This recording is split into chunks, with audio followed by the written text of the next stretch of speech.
por cada uno de los hermanos y hermanas. Hoy vamos a empezar una serie que vamos a estar durante los domingos de septiembre. Vamos a estar llevándola titulada La familia, bendición de Dios sobre la tierra, o bendición en la tierra. Y el título del mensaje de hoy le he puesto: Mi familia, bendición en la tierra.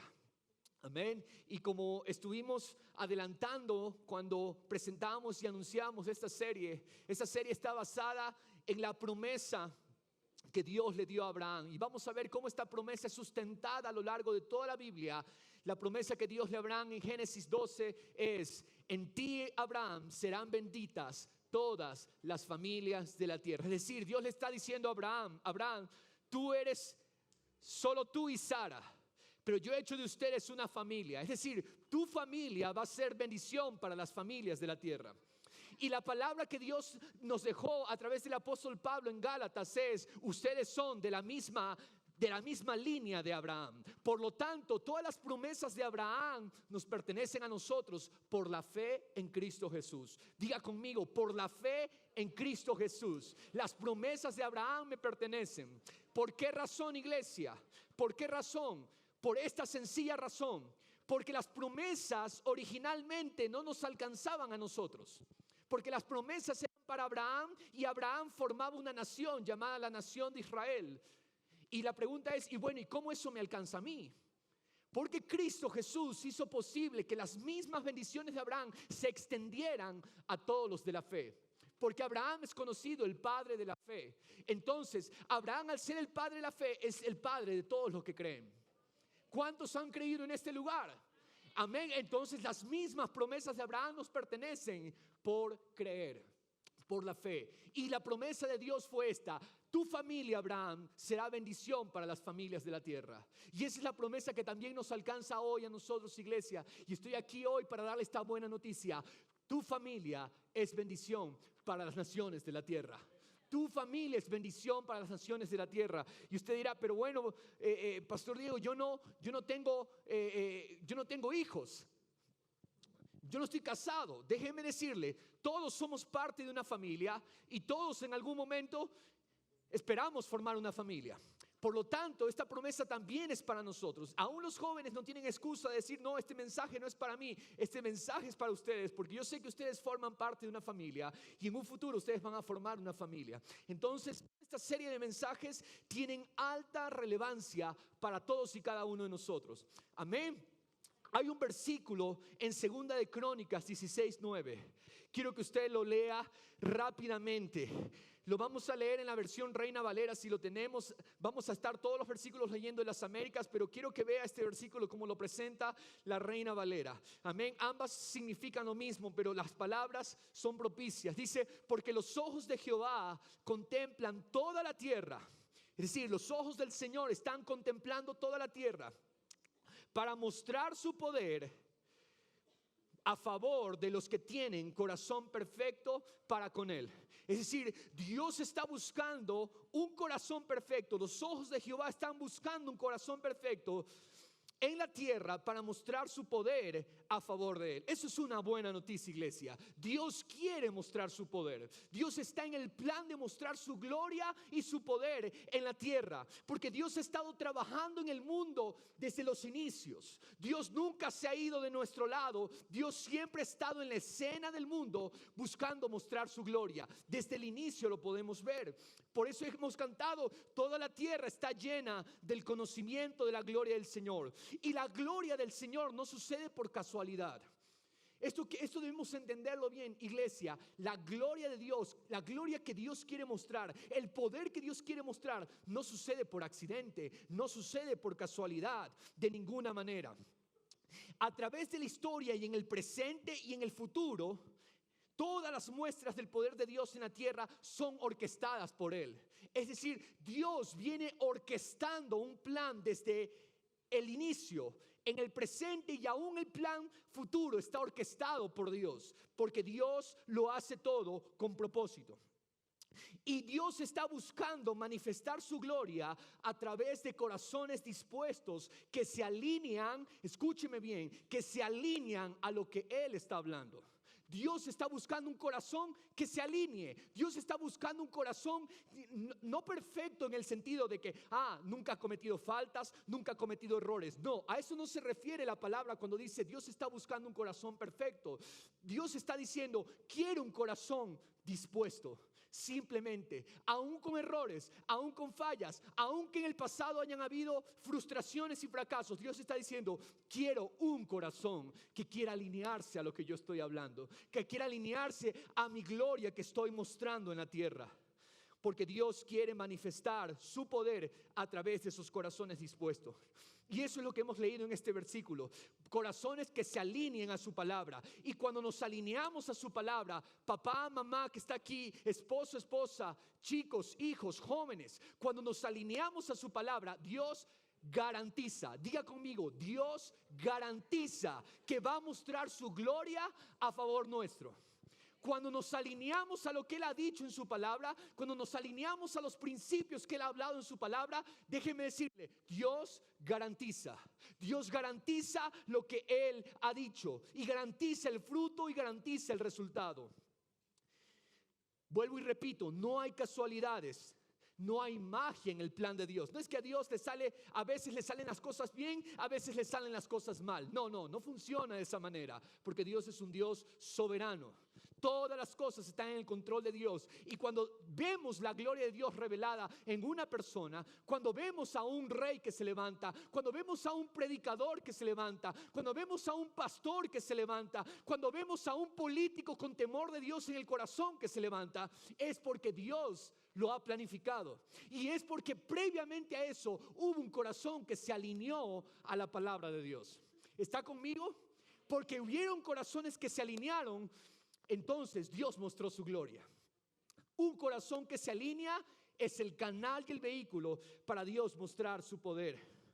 Y yo hoy afirmo y declaro en esta hora que este auditorio hoy está lleno de hombres y mujeres cuyos corazones están dispuestos. Aquí veo al frente mío están hombres y mujeres dispuestos y preparados para que Dios muestre su poder a través de ellos. Amén.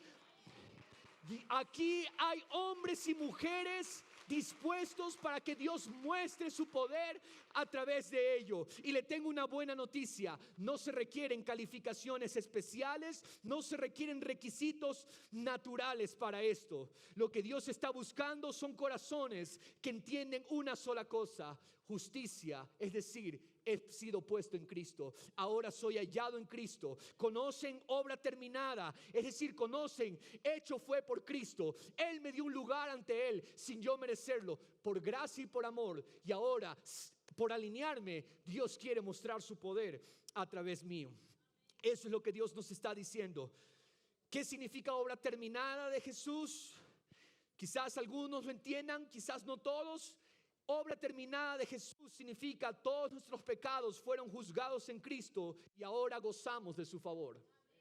Todos nuestros pecados, pasados, presentes y futuros, fueron juzgados en la persona de Jesús y ahora gozamos de su favor. ¿Porque lo merecíamos? No, por gracia, por amor. Ahora, habiendo dicho esto, iglesia, ¿cuál es el medio ideal?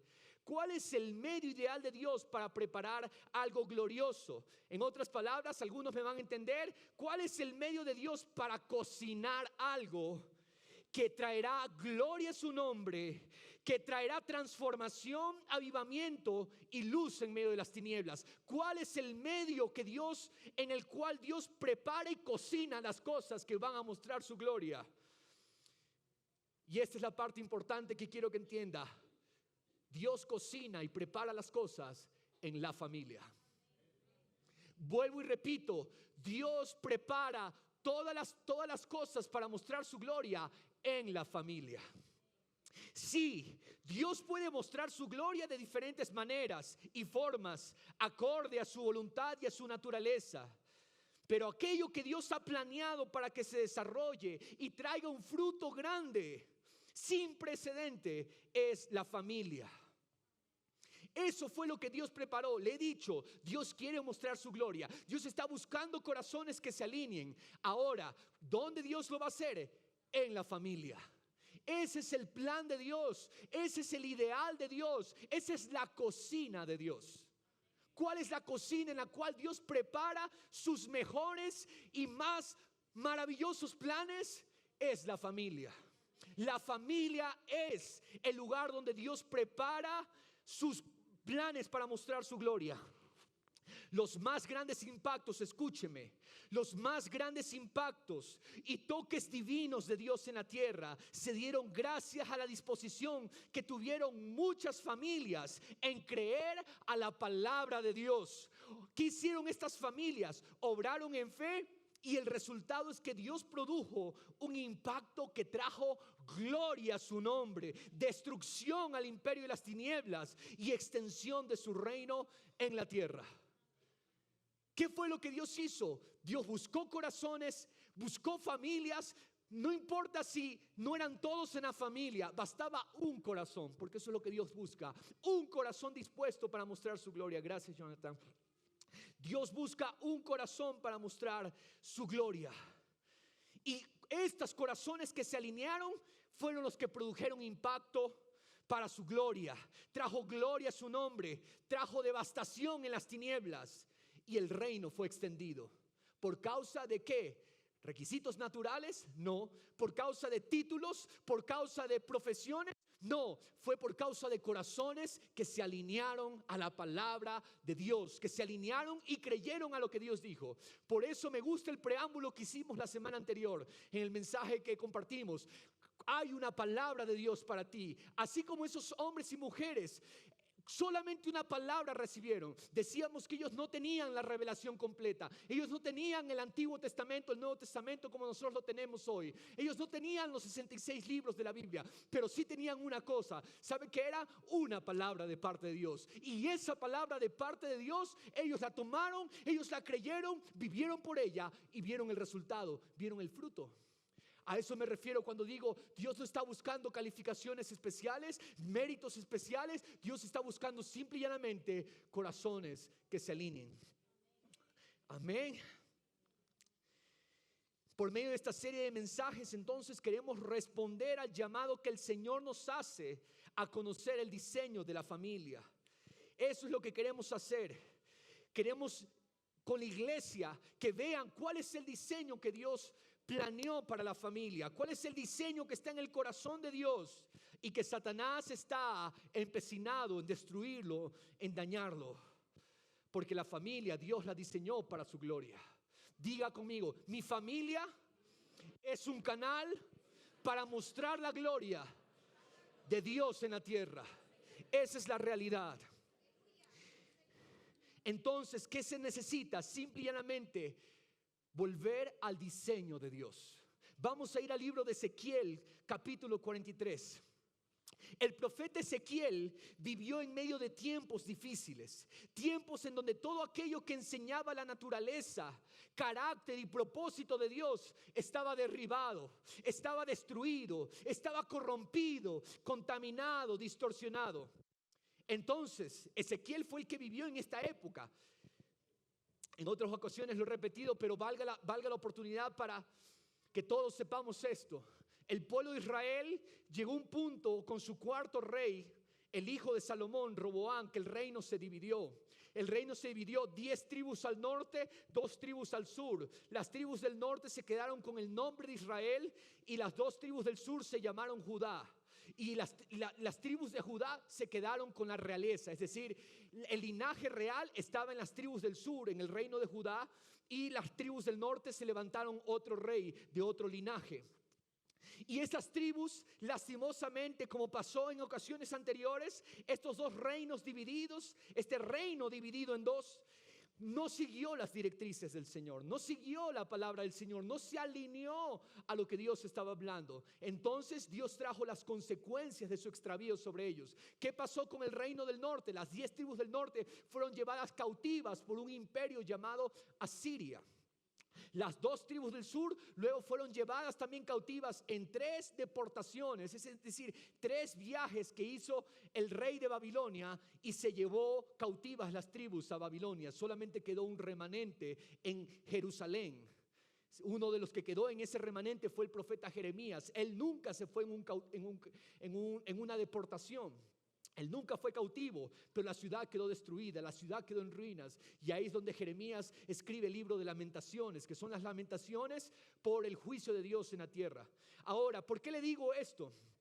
¿Por qué es importante saber esto? Porque cuando las tribus estaban en Babilonia, aún allí no se alinearon del todo a la voluntad del Señor. Es decir, ya habían sido llevados cautivos, 70 años cautivos en Babilonia, y aún allí, aún habiendo sido castigados, aún habiendo recibido el juicio de Dios, no había entendimiento de los caminos del Señor. Y es por eso que en ese tiempo se levanta Ezequiel. Ezequiel es un profeta de la deportación. ¿Y qué es lo que pasa con Ezequiel? Ezequiel ve todo destruido, Ezequiel ve todo arruinado, todos los diseños estaban en el suelo, no había dirección. Y entonces mira lo que Dios le dice a Ezequiel en capítulo 43, verso 10.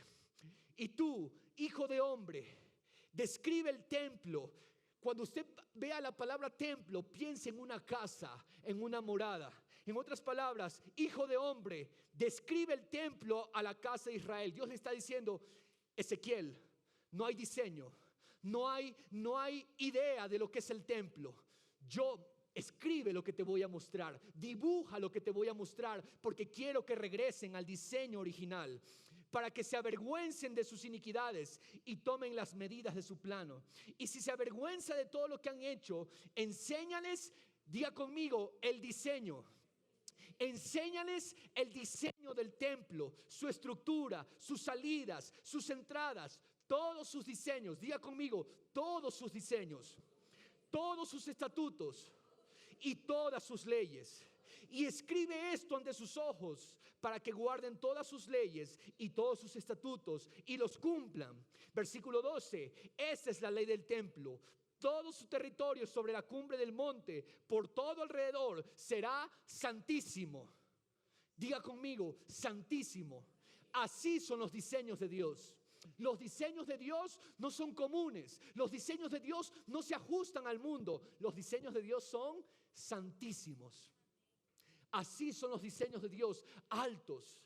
Y no quiero que veamos todo esto correctamente, porque podríamos empezar a ver esto como quizás un conjunto de principios y nada más. Sin embargo, Dios dice, estos principios que vamos a ver funcionan. ¿Por qué razón? Porque yo soy santo, dice el Señor.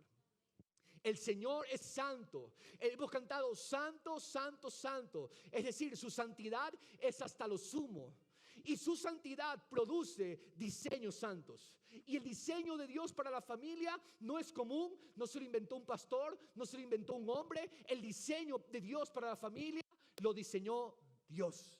Él es el arquitecto, Él es el constructor, y Él sabe qué es lo que funciona y trabaja para mostrar su gloria. Amén. Quiero que vea esto de aquí. Esto es tremendo. He estado días meditando en el Señor. Señor, ¿cuál fue la gloria que tú mostraste a través de las familias? Y quiero que ponga su atención a lo que le voy a explicar y exponer en esta hora. Los grandes propósitos de Dios los llevará adelante por medio de una familia. Y vamos a hacer un pequeño recorrido. Vamos a hacer un pequeño recorrido porque sería más vasto si nos detenemos. Pero un pequeño recorrido por ejemplos bíblicos que nos muestran cómo los diseños de Dios trabajan y cómo Dios está dispuesto a mostrar su gloria aún con nosotros hoy. Y oro que usted pueda coger el principio en cada uno de estos ejemplos para que su familia empiece a cumplir los propósitos de Dios hoy. Yo doy gracias a Dios. Orquesta Jalel no es una casualidad. Orquesta Jalel es resultado, es el fruto de que hace 8 años atrás creímos a la palabra de Dios, nos alineamos a lo que Dios estaba hablando, y entonces el Señor nos dijo, yo los aparté para mi gloria, y ustedes van a ser diferentes, ustedes no van a ser comunes, y los principios que los van a guiar son diferentes. Y es por eso que Dios levantó en nosotros un celo, una pasión por exaltar el nombre de acuerdo a la obra terminada. Pueden haber muchos casos más y no nos creemos los únicos. Sin embargo, muy pocas hoy en día son las iglesias que cantan obra terminada, que cantan la alabanza centrada en Cristo, en su justicia. Y eso es resultado de que hace 8 años como familias nos dispusimos, vamos a coger los principios de Dios, vamos a agarrar los principios de Dios. Y entonces los padres y madres, y doy gloria a Dios por todos aquellos padres y madres que han formado parte de estos años de gloria, donde cogieron la decisión y tomaron la decisión, vamos a alinearnos a lo que Dios está diciendo. Y entonces surgió Orquesta Jalel, porque era el conjunto y el grupo de niños, niñas, jóvenes que estaban siendo formados por sus familias en el temor del Señor. Padres que entendieron su responsabilidad principal es formar a sus hijos, formarlos en el temor del Señor. Y es entonces que Dios ha bendecido y aún estamos por ver muchísimas más cosas que Dios va a hacer por medio de esta causa. Amén. Y es por eso, mire, el primer ejemplo de una familia. Dios creó la raza humana, Adán y Eva. ¿Cómo Dios trajo la raza humana? Dios no trajo un ser que se podía simple y llanamente procrear por sí solo. Dios creó una familia, Adán y Eva, y esa familia son los padres de la raza humana. Después de haber juzgado a la tierra con el diluvio, de una familia que creyó a la palabra dada por Dios, Dios volvió a llenar la tierra. Estamos hablando de la familia de Noé. Una familia es lo que Dios necesitó para llenar la tierra en un inicio, y una familia fue lo que Dios necesitó para después del diluvio, que no había quedado nada, Dios llenar la tierra. De una familia. Amén. O lo que usted pueda ver esto de aquí, escúcheme, a través del matrimonio de un anciano y una anciana que creyeron a la voz de Dios, aun cuando sus cuerpos estaban muertos en términos de fertilidad, Dios formó la nación de Israel, a través de la cual Dios enviaría a su Hijo para redimir al mundo. Le presento a esta familia de ancianos, Abraham y Sara. Este hombre fue diligente, escúcheme, este hombre anciano, Abraham, fue diligente en mandar a sus hijos y a su casa después de él que guardaran el camino del Señor. Eso está en Génesis 18, 19. Haciendo justicia y juicio para que el Señor cumpliera en él todo lo que ha dicho acerca de él. ¿De dónde salió? ¿De dónde salió esta bendición? ¿De dónde viene el Mesías? De una familia de ancianos. 2 ancianos que le creyeron a la voz de Dios. No tenían calificaciones especiales, no estaban en edad fértil, pero aún así creyeron a la voz de Dios, y de esa familia de ancianos Dios trajo al Mesías. Y de esa familia de ancianos hoy usted y yo somos hijos, porque dice todos los que creen son de Abraham. Amén.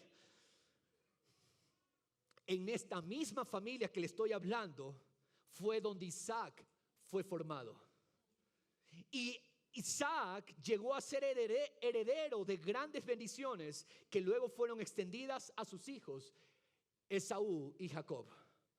Es decir, esta familia de ancianos levantó a un heredero, Isaac, y este heredero Isaac supo transferir la bendición a sus 2 hijos, Jacob y Esaú. ¿Se da cuenta que todo lo de Dios se trata de hacerlo en familia? Todo lo que Dios hace se trata de la familia. Dígame usted, ¿dónde fue formado el que llegaría a ser el gobernador sabio de Egipto y que salvaría a esta nación de perecer de hambre? Y no solamente esto, sino que convirtió a esa nación en la despensa del mundo de ese entonces, abasteciendo incluso al pueblo de Dios. ¿De quién estamos hablando? De José. ¿Dónde fue formado José? ¿Acaso José fue formado en la universidad más prestigiosa del Ecuador o en la universidad más prestigiosa del mundo o de Estados Unidos? José fue formado en una familia, y eso lo convirtió en un hombre de influencia poderosa. Y ojo, no menospreciamos el estudio, no menospreciamos el ir al colegio, el ir a las universidades, porque todo eso tiene lugar, son herramientas.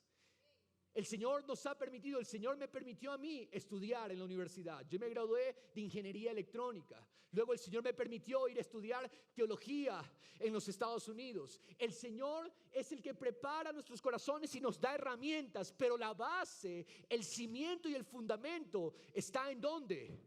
En la familia. Yo no hubiera podido lograr absolutamente nada sin los cimientos que se pusieron en mi familia. Y hoy estoy muy agradecido con el Señor, y a mis papás a la distancia les digo muchas gracias por alinearse a la palabra de Dios. Porque no se alinearon a lo que decía el mundo, a lo que decía la familia, incluso que ninguno era cristiano en ese entonces. Ellos decidieron creerle al Señor, y voy a estar compartiendo en estos domingos varias experiencias que yo espero que sean de bendición para usted. Usted dirá, bueno, hermano Diego, ¿y usted qué tiene que enseñarnos sobre la familia si usted no está casado? Déjeme decirle, he crecido en una familia y yo he visto de primera mano las cosas que funcionan e incluso cosas que no funcionan. Y yo sé de primera mano, y con el entendimiento que me ha dado el Señor por su Espíritu Santo que habita en mí, sé y conozco qué es lo que funciona en una familia. Y es por esa razón que estas cosas, estos principios y estas experiencias queremos compartirlas con usted durante estos domingos. ¿Qué es lo que produce el fruto en nuestras vidas? Amén. Por eso no menospreciamos el estudio, pero José no fue formado en una universidad. José fue formado en una familia, en un hogar que se alineó a la palabra de Dios. Escúcheme, fue una pareja, un hombre llamado Amram, una mujer llamada Jocabed, quienes en una nación pagana y contraria a su fe en Dios, creyeron a la voz de Dios, que el niño que habían concebido era especial. Y ese niño, porque escucharon esa voz, ellos se mantuvieron firmes contra la corriente del mundo. Fue en el seno de este hogar donde estos padres formaron el carácter del que más tarde sería el libertador de los israelitas. Estamos hablando de Moisés. Por dos padres que creyeron a una palabra de Dios. ¿Cuál fue la palabra de Dios? Amram, Jocabed, el niño que ustedes llevan es especial. Y ellos lo protegieron con sus vidas y escondieron al niño porque creyeron a la voz de Dios, aun cuando el faraón había enviado a matar a todos los niños. ¿Se da cuenta del poder de dos padres que se alinean a Dios? Un hombre llamado Manoah y su esposa creyeron a la voz de Dios, que Dios les iba a dar un hijo, aun cuando su esposa era estéril. Y siguieron las directrices de Dios. Y Dios levantó a un poderoso juez que empezó a libertar a los israelitas de la opresión de los filisteos. ¿De quién estamos hablando? Sansón. Este hombre Manoah y su esposa creyeron a la voz del ángel que vino. Y el ángel les dijo, esto tienen que hacer, esto, esto y esto. Y ellos dijeron, creemos y obedecemos. Y él tenía más preguntas y el ángel le dijo, no te voy a responder más preguntas, solamente te digo esto y esto, hazlo y vas a ver el resultado. Y ellos creyeron al ángel del Señor, y entonces se levantó de ese hogar Sansón, que empezó a libertar a los israelitas de los filisteos. Una joven extranjera, escúcheme, necesitó de una mujer que llegara a ser su madre adoptiva y que ésta le guiara en su destino dado por Dios. Hablamos de Ruth con su madre adoptiva, Noemí. Por la influencia de esta mujer, Noemí, su hija adoptiva Ruth halló gracia delante del príncipe Booz y llegó a ser antecesora de nuestro Salvador Jesucristo. ¿Por qué? Para que se dé cuenta que incluso Dios no es que se limita simplemente a los lazos sanguíneos. No, esta mujer anciana, Noemí, cogió como hija a alguien que no era de su sangre. Era esposa de su hijo que había muerto, y ella la tomó como su hija. Y esta mujer guió a Ruth, y Ruth halló gracia delante de Booz, y Booz y Ruth son antecesores del Mesías, Cristo Jesús. ¿Se da cuenta de lo que hace un corazón de madre? Esto es lo que hace un corazón de madre. Seguimos con los ejemplos porque hay muchos. Hubo un hombre llamado Isaí que diligentemente supo guiar a los suyos en el propósito de Dios para cada uno, y asignó a sus hijos tareas que estaban acorde a aquel propósito.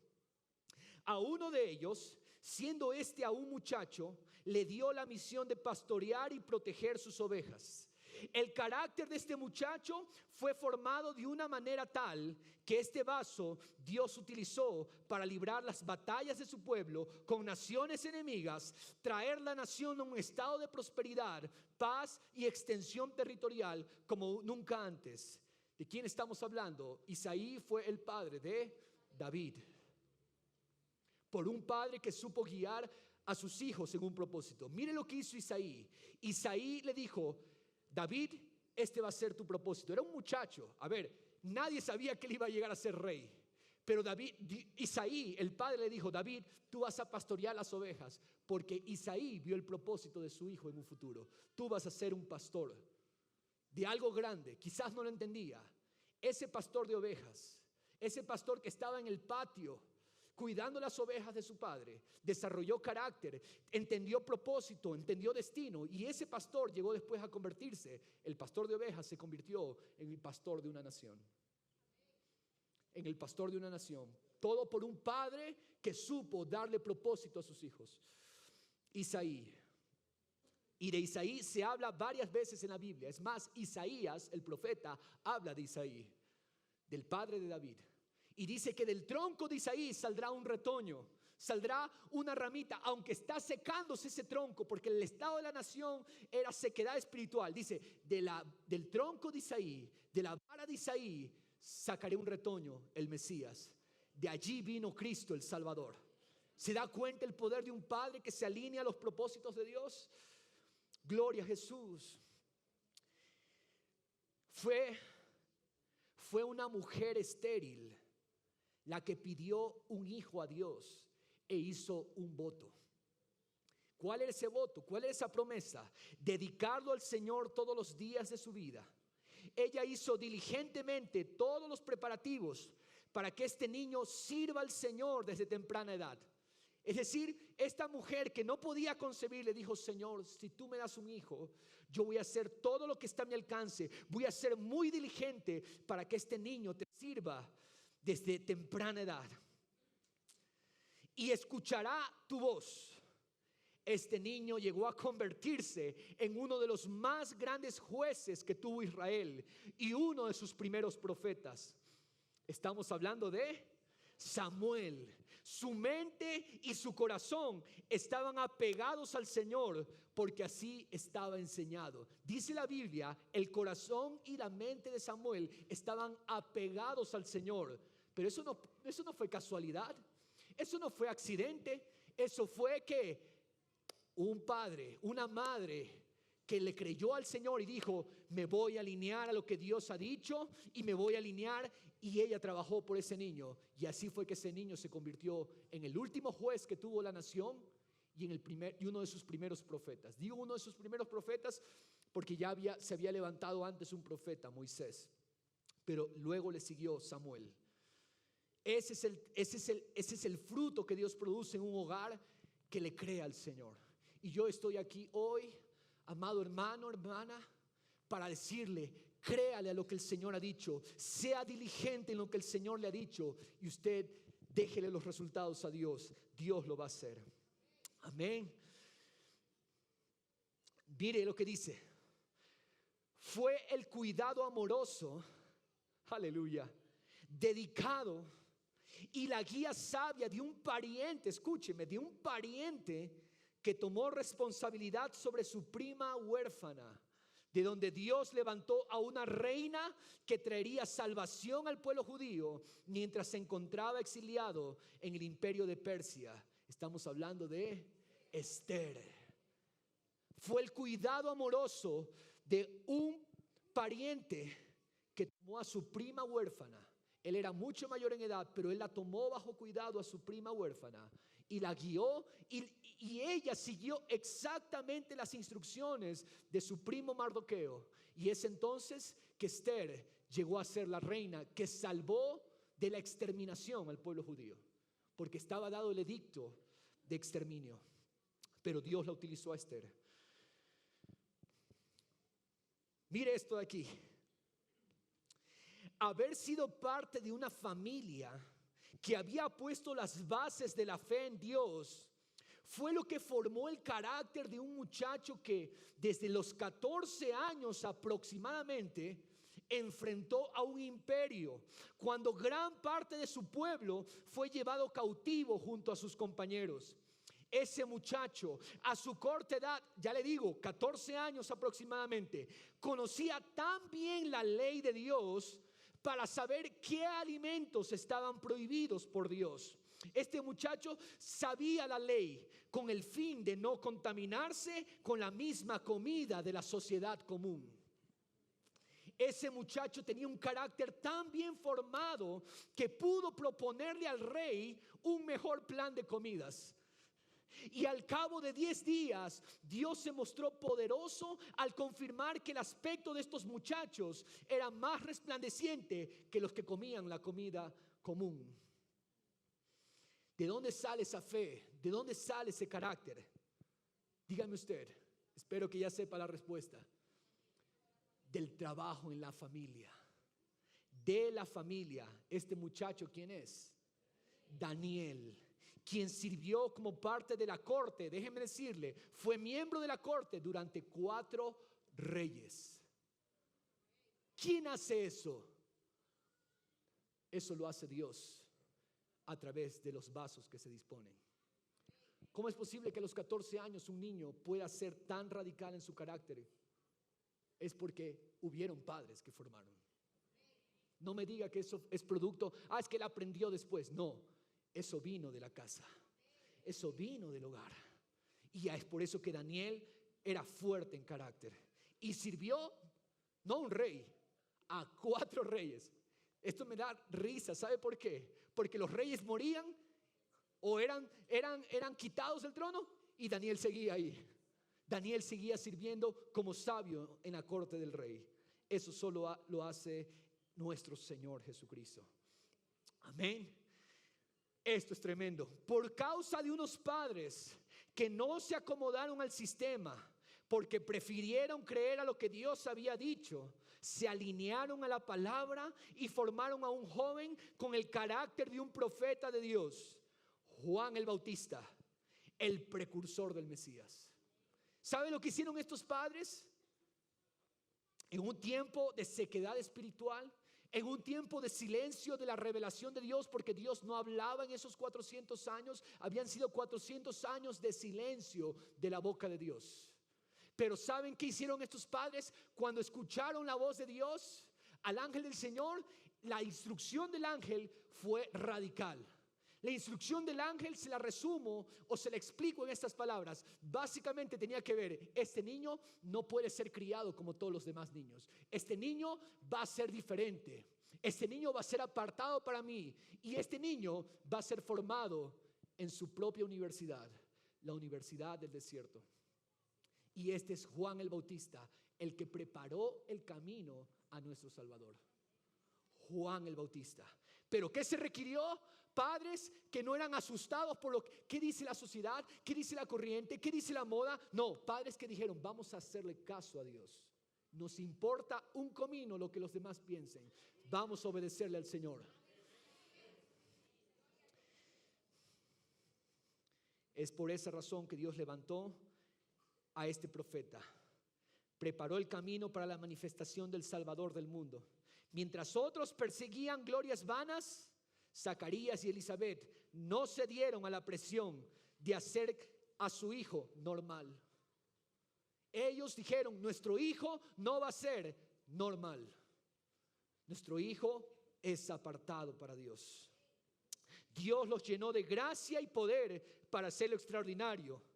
Déjenme decirles, Zacarías y Elizabeth también eran ancianos y concibieron en la vejez. ¿Quién hace eso? Solo Dios. Entrenar a Juan en la Universidad del Desierto. Y vamos a ir terminando con los ejemplos.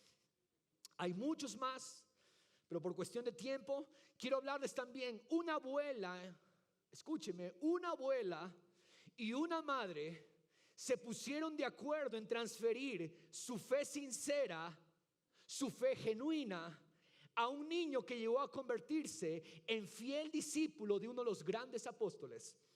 Y también llegó a ser este niño pastor de la iglesia en una de las ciudades más prominentes de Asia Menor. Estamos hablando de Timoteo.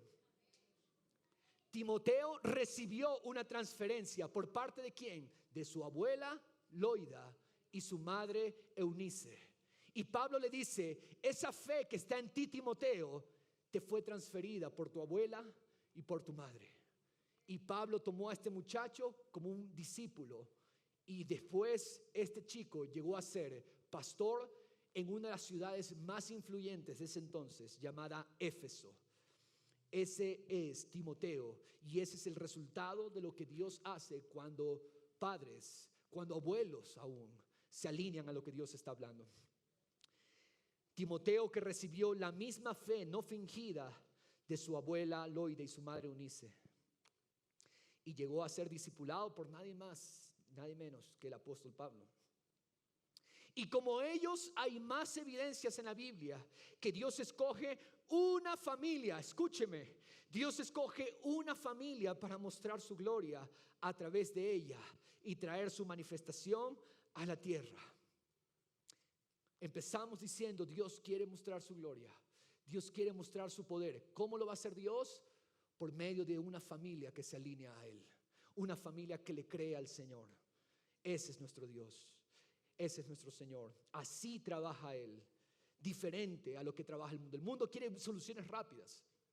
Escúcheme, la sociedad busca soluciones rápidas porque estamos acostumbrados a que todo es instantáneo. Pero Dios no trabaja así. A Dios le gusta cocinar en olla lenta. A Dios le gusta cocinar las cosas en olla lenta. Cada vez que Dios quería hacer algo, levantaba un niño, como lo hemos visto. Y así Dios trabaja. Así trabaja el Señor. Asimismo, la palabra de Dios nos muestra ejemplos negativos. Escúcheme. Ejemplos negativos de padres y madres, familias que no hicieron lo que debían haber hecho, y el resultado de su negligencia fue pésimo. Uno de varios ejemplos es Elí. ¿Qué pasó con Elí? Elí era un hombre de Dios. Dios no lo condena a Elí. Elí era un sacerdote del Señor. Es más, Elí sabía discernir la voz de Dios. Pero esto es lo que pasa incluso con muchos ministros de Dios. No saben transferir lo que Dios les ha dado a sus hijos. Y esto fue lo que pasó con Elí. Elí había recibido de Dios, era sacerdote de la nación. Elí ministraba al Señor en presencia del pueblo.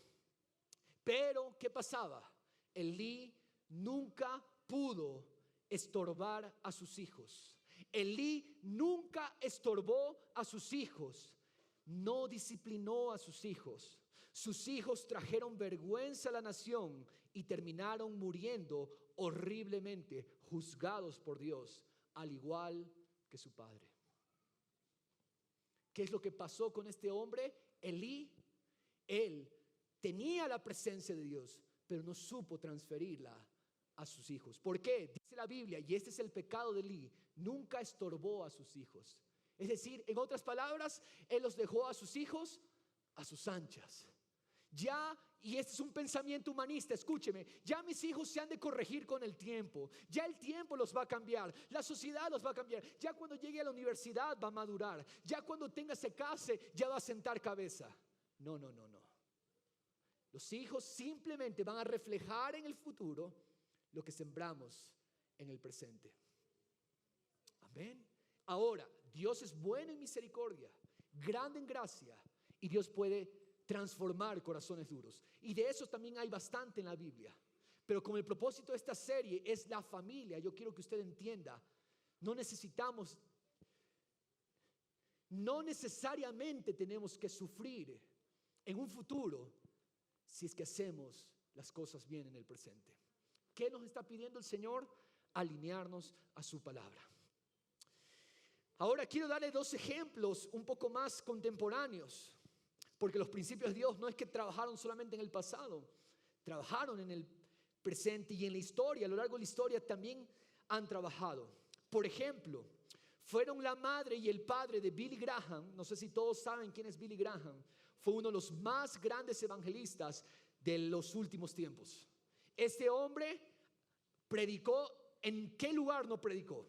¿En dónde no predicó este hombre? Multitudes se escucharon y vinieron a los pies del Salvador por causa de este hombre, del ministerio de Billy Graham.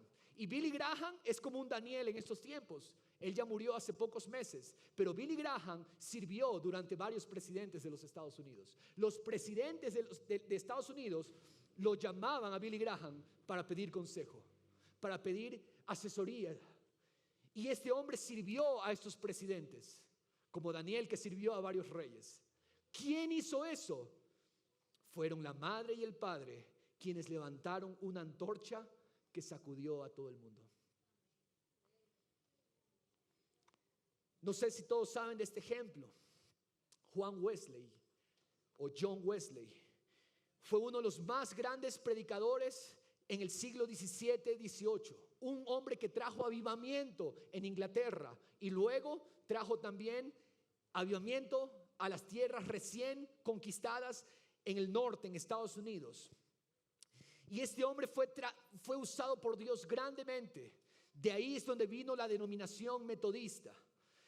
Pero este hombre fue usado poderosamente por Dios. Déjeme decirles, ¿sabe dónde creció Juan Wesley?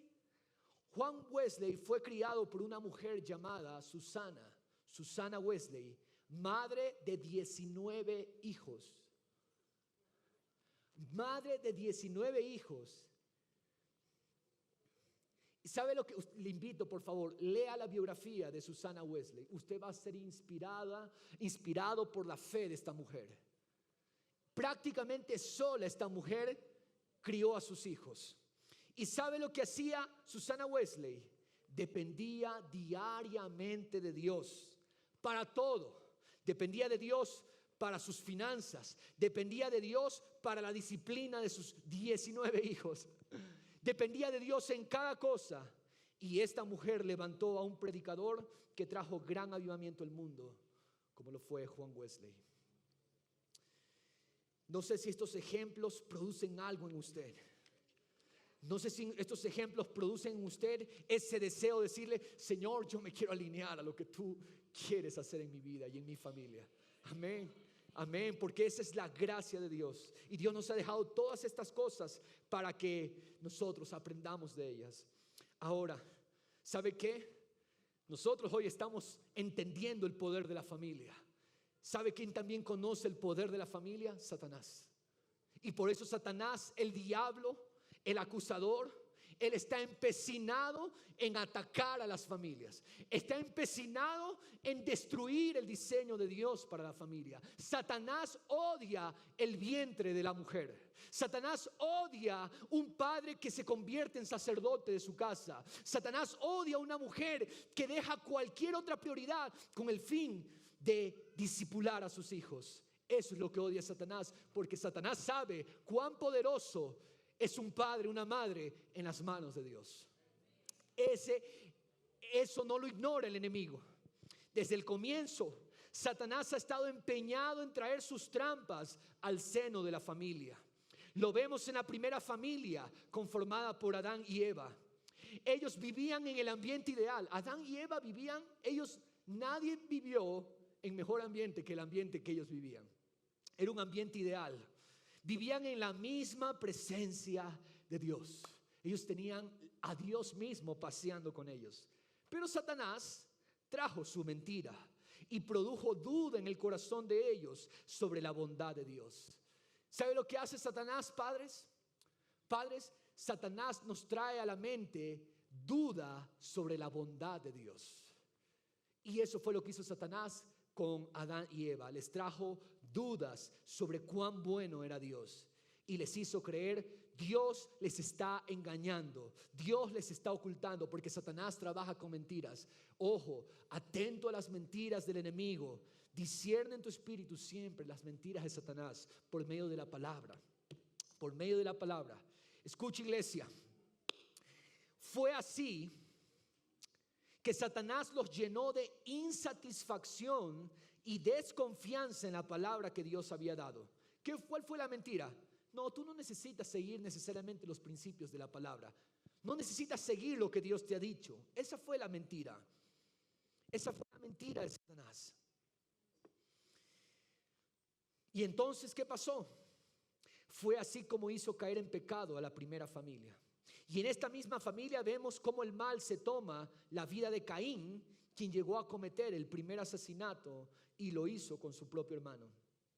Desde entonces la influencia del diablo y la naturaleza caída del hombre lo que han hecho es permitir la entrada en los corazones de mentiras que han debilitado la influencia de la familia y su impacto en el reino. ¿Qué es lo que ha pasado desde entonces? Las familias tienen puertas abiertas a las mentiras de Satanás y creen las mentiras de Satanás, y entonces el impacto en el reino de esa familia se disminuye. El impacto en el reino de ese hogar se ve limitado. Porque esa es la estrategia del enemigo. Satanás sabe el poder que se esconde detrás de una familia que toma la palabra de Dios y que la cree. Una familia que siembra diligentemente. Y es por eso que él sigue aplicando la estrategia de siempre. ¿Cuál es la estrategia de Satanás? Hacernos quitar la mirada de Cristo y su palabra para que, debilitados en la fe, seamos presas fáciles del engaño y correr en la misma corriente que el mundo corre. Pero nosotros somos una iglesia apercibida. Amén. Nosotros somos una iglesia entendida. Somos una iglesia que conoce. Amén. Somos una iglesia que está discerniendo. Dice el apóstol Pablo, nosotros no somos de los que ignoramos las artimañas del enemigo. Nosotros no somos de los que ignoramos la estrategia de Satanás. Nosotros somos apercibidos. Amén. Amén. Dígale a su hermano a su lado, apercíbete. Apercíbete, porque yo estoy apercibido. Dígale, yo estoy apercibido. No sé tú, pero yo estoy apercibido. Apercíbete. Ponte alerta. No te duermas.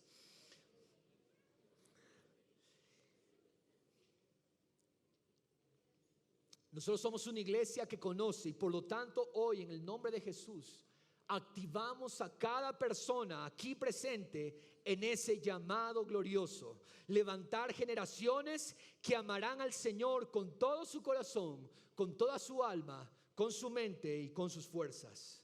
Mi oración, amado hermano, es que tú abras tu corazón a una palabra que hoy Dios te dé y trabajes diligentemente sobre esa palabra. Que la siembres, y esa palabra será regada por el Espíritu de Dios y llevarás abundante fruto para Él.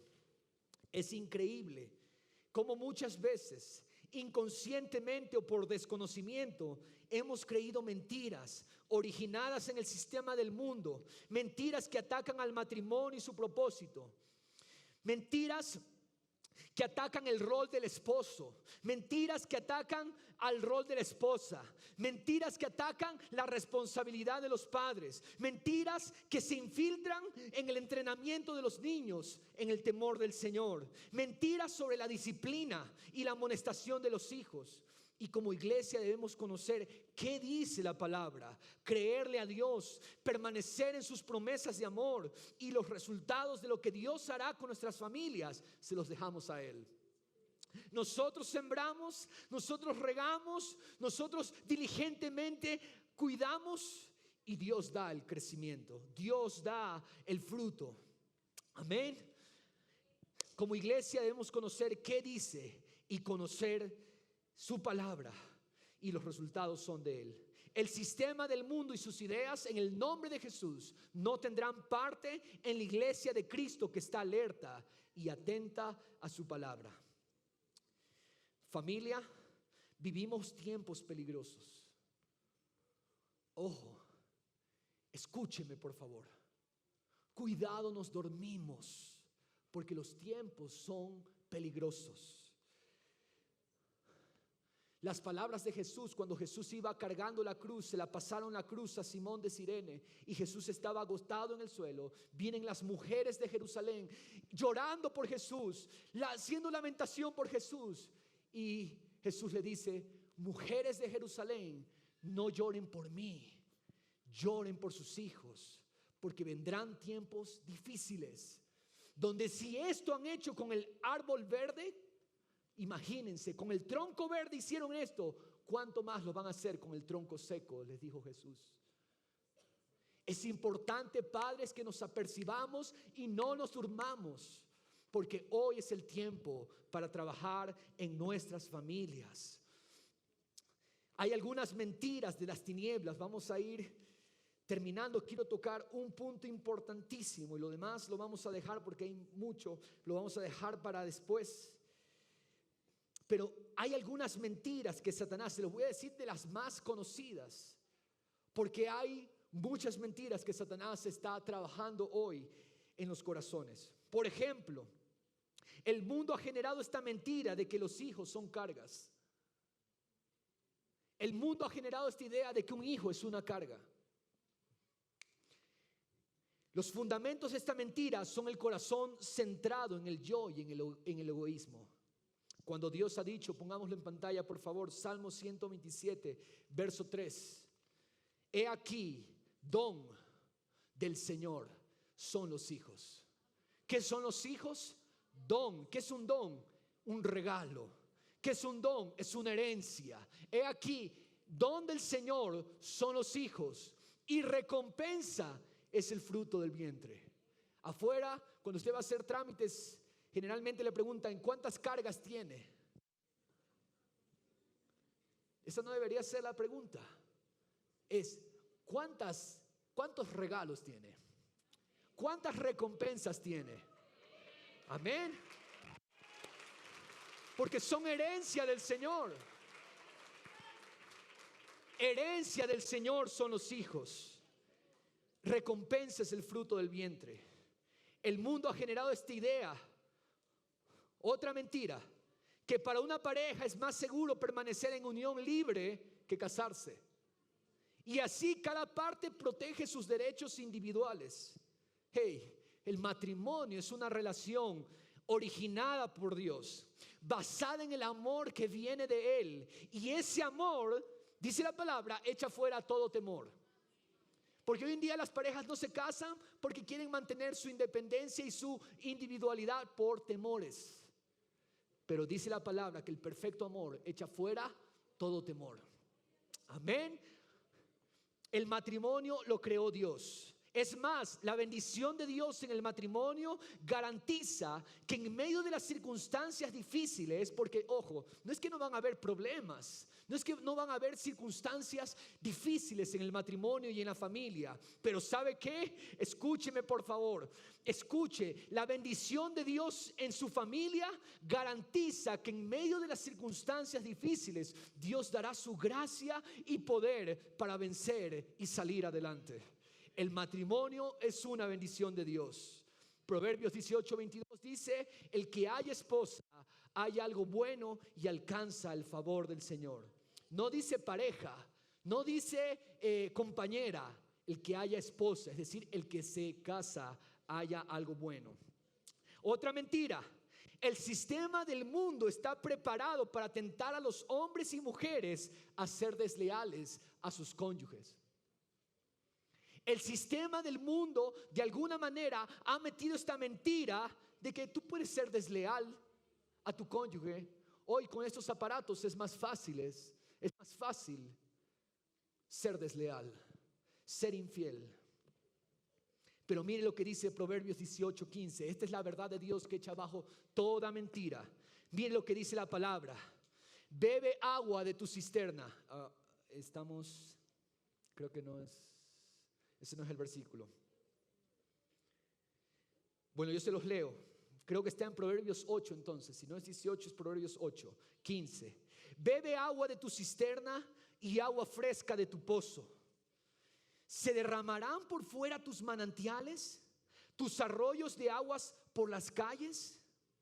Sean para ti solo tus aguas y no para los extraños contigo. Sea bendita tu fuente y regocíjate con la mujer de tu juventud. Proverbios 5, Proverbios 5:15, anótelo. ¿Qué nos está diciendo la palabra del Señor? ¿Acaso todo tu manantial lleno de agua será para los extraños? ¿Vas a dejar que el agua de tu pozo se riegue por afuera? No, no, esa agua es solo para ti. Esa persona que Dios te dio por esposa, por esposo, es para ti. Dice el Señor, bebe esa agua, sean para ti solamente y no para los extraños contigo. Sea bendita tu fuente. ¿Qué es lo que Dios bendice? Tu fuente.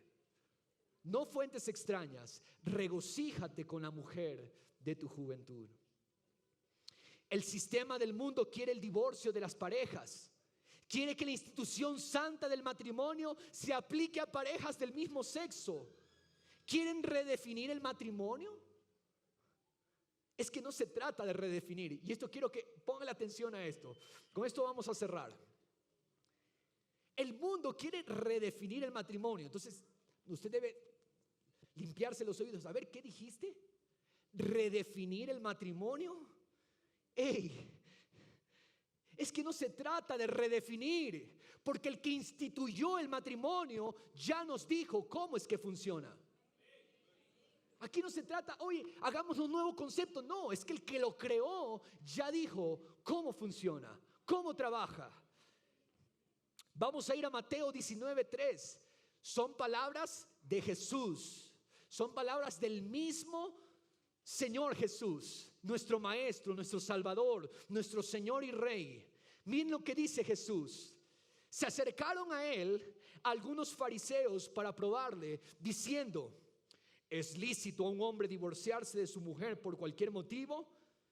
Y respondiendo Jesús, aleluya, dijo: ¿no habéis leído que aquel que los creó desde el principio los hizo? Lea conmigo, ¿cómo los hizo?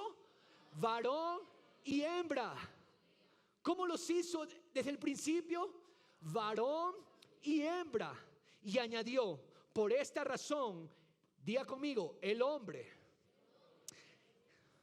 dejará a su padre y a su madre y se unirá ¿a quién? ¿A su otro hombre? ¿Se unirá a quién? A su mujer, y los dos serán una sola carne. Él lo dijo, Él lo definió, Él lo creó, Él lo instituyó. ¿Quiénes somos nosotros para meter nuestras manos donde no se nos ha pedido que la metamos, queriendo redefinir lo que salió de su boca? El Creador lo dijo. Por tanto, lo que Dios ha unido, ningún hombre lo separe. En otras palabras, Jesús, ¿qué es lo que está diciendo? ¿Saben lo que está diciendo Jesús? Hey, no metan sus manos donde Dios ya puso las suyas. El matrimonio no es ocurrencia de ningún hombre o autoridad. El matrimonio es santo. Así como Dios es santo, así el matrimonio es santo, porque el que lo instituyó es santo. Amén.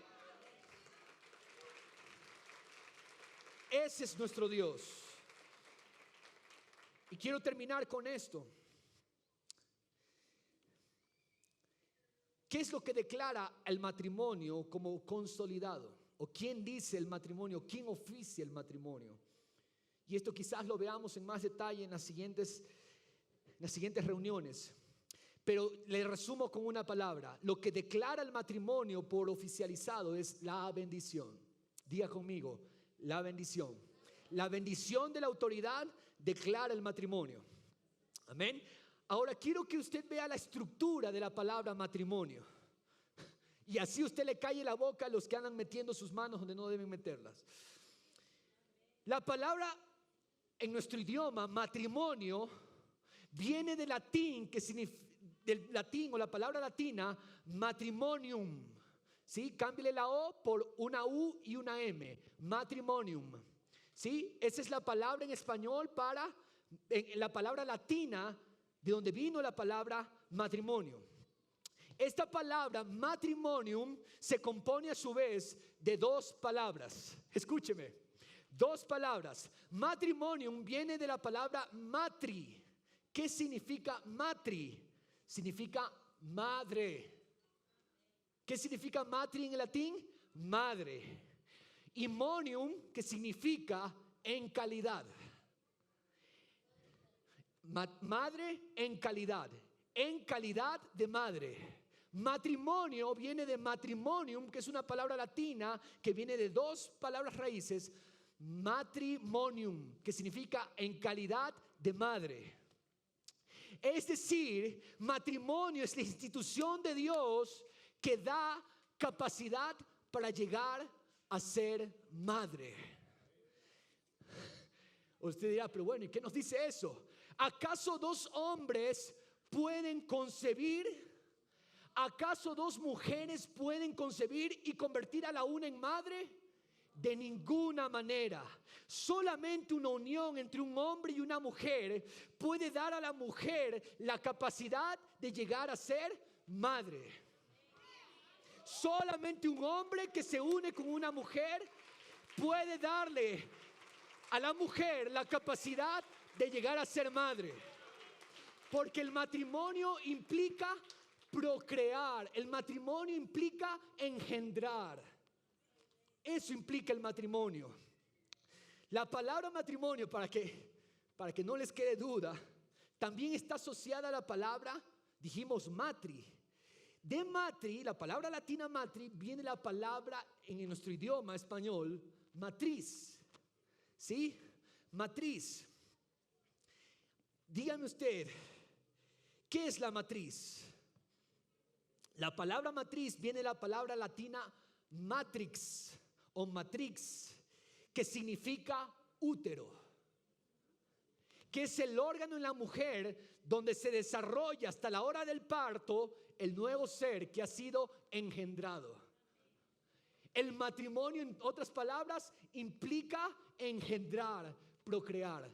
Dos hombres no pueden procrear, dos mujeres no pueden procrear. Por lo tanto, el veredicto del juez es: señores y señoras, el matrimonio lo instituyó Dios para procrear y para engendrar.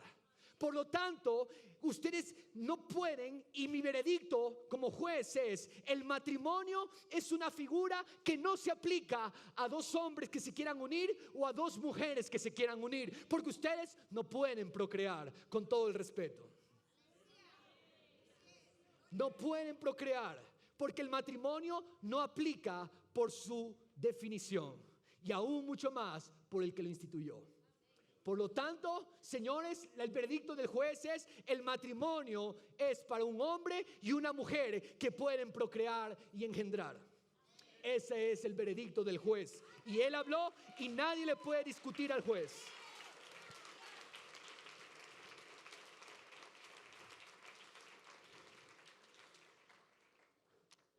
Somos apercibidos. Amén. Apenas cubrí 5 páginas, pero el Señor tiene mucho que hablarnos en los domingos siguientes, iglesia. Amén. ¿Qué tal si nos ponemos de pie y vamos a decirle: Señor, hoy nos alineamos a lo que tú has hablado y a lo que tú has dicho, Señor Jesús? Gracias, Padre Celestial. Gracias, Señor Jesús. Oh, Padre, te alabamos y te bendecimos, Señor, porque tú eres el juez de toda la tierra, porque tú eres el juez justo. Tú eres el juez de toda la tierra, y tú has dado tu veredicto, y tú has hablado, Señor. Hoy, Padre Celestial, nuestra suficiencia está en Cristo Jesús. Póngame atención, por favor. Corremos el riesgo, la tentación de creer que esto es algo que yo lo puedo hacer. Pero no estoy aquí, quizás yo espero usted interprete muy bien la pasión con la que hablo esto, la pasión con la que enseño esto de aquí, porque no echamos de menos a nadie.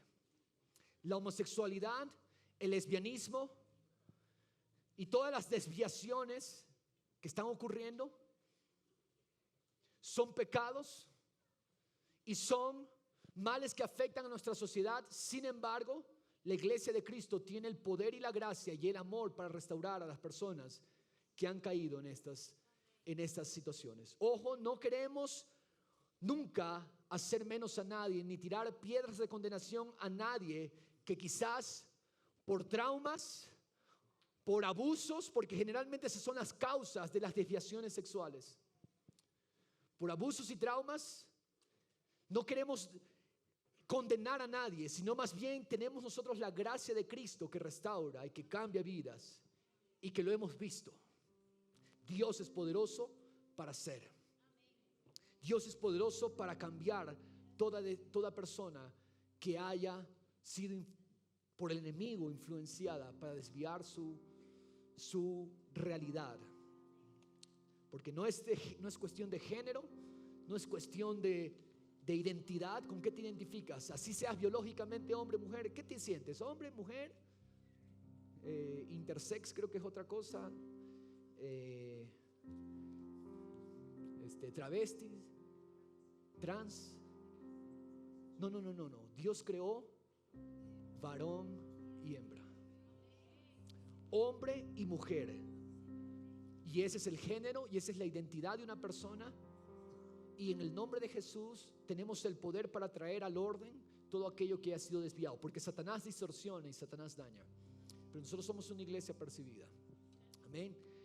Pero he predicado con pasión. ¿Por qué razón? Porque el matrimonio, como lo hemos visto, no lo podemos redefinir, porque Él lo definió. Y el matrimonio es para engendrar y procrear. Amén. Y es por esa razón que hemos visto a la luz de la palabra que esto es un ataque de las tinieblas y que nosotros somos apercibidos y no nos vamos a dejar. Amén. Y el Señor está hoy aquí para decirnos: iglesia mía, yo te llamé, yo te escogí, yo te restauré cuando eras nadie. Nunca corras la tentación de creerte más que alguien, porque lo que somos hoy lo somos por la gracia del Señor. Somos por el poder del evangelio que nos salvó. Amén. Somos por el poder de su gracia que nos rescató y nos trajo de muerte, porque también estábamos como la corriente del mundo, muertos. Él nos trajo a vida. Por eso toda la gloria le pertenece a Cristo Jesús. No existe jactancia en nosotros, pero sí debemos, una vez que escuchamos la palabra, despertarnos, discernir las artimañas del enemigo y decir: ok, quizás en mi pasado sucedió eso, pero hasta aquí llegó la maldición. Yo y mi casa serviremos al Señor. Yo y mi casa serviremos a los propósitos de Dios. Yo y mi casa llevaremos adelante el plan de Dios de todos los tiempos, porque Dios no ha terminado su trabajo con la tierra. Dios no ha terminado su trabajo de extender su reino en este mundo. Dice: lo dilatado de su imperio y su santa paz los confines de la tierra abarcará, y su reino, el crecimiento de su reino, no tendrá fin. Es decir, el reino de Cristo sigue creciendo, nunca va de menos, siempre crece. Y profetizamos: toda la tierra está llena del conocimiento de la gloria del Señor. Padre, y porque tú quieres mostrar tu gloria a través de nuestras vidas y de nuestros hogares, hoy con humildad venimos a decirte: Señor, he aquí tu siervo, he aquí tu sierva, haz conmigo conforme a tu voluntad. Aquí estoy, Señor, me dispongo, con mis errores, con mis debilidades, con mis defectos, pero sé, Señor, que si creo a tu palabra, tú vas a levantar de mis generaciones al próximo José, al próximo Moisés, a la próxima Esther, al próximo Daniel. Tú vas a levantar al próximo Timoteo. Tú vas a levantar al próximo apóstol Pablo, que sacudirá esta tierra.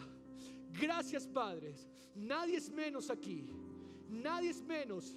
Aún los abuelos tienen esperanza, porque una abuela fue la que transfirió su fe a un nieto que llegó a ser un gran pastor de la iglesia de Cristo.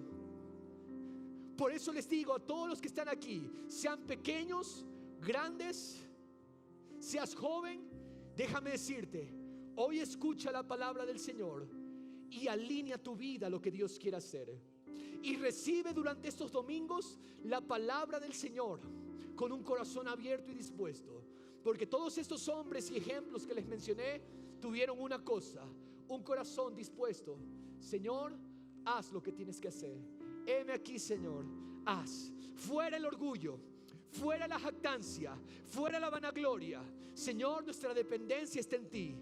Levantar hijos a la manera de Dios, levantar una generación poderosa, es un trabajo imposible en mis fuerzas, pero contigo todo es posible, Señor. Contigo todo es posible, Señor. Gracias, Padre. Vamos a orar juntos, ustedes después de mí. Padre Celestial, me alineo a tu voz, me alineo a tus diseños, me alineo a tus diagramas, me alineo a tus planos sobre lo que funciona, sobre lo que tú dijiste y salió de tu boca. Porque yo, Señor, soy un vaso dispuesto para tu gloria. Aquí estoy. No está perdida la esperanza. No está perdida la esperanza. No hay pronóstico malo contra mí. Yo, mis generaciones, somos poderosos en la tierra y llenaremos de tu gloria esta tierra. En el nombre de Cristo Jesús adoramos al Señor. Gracias, Padre Celestial.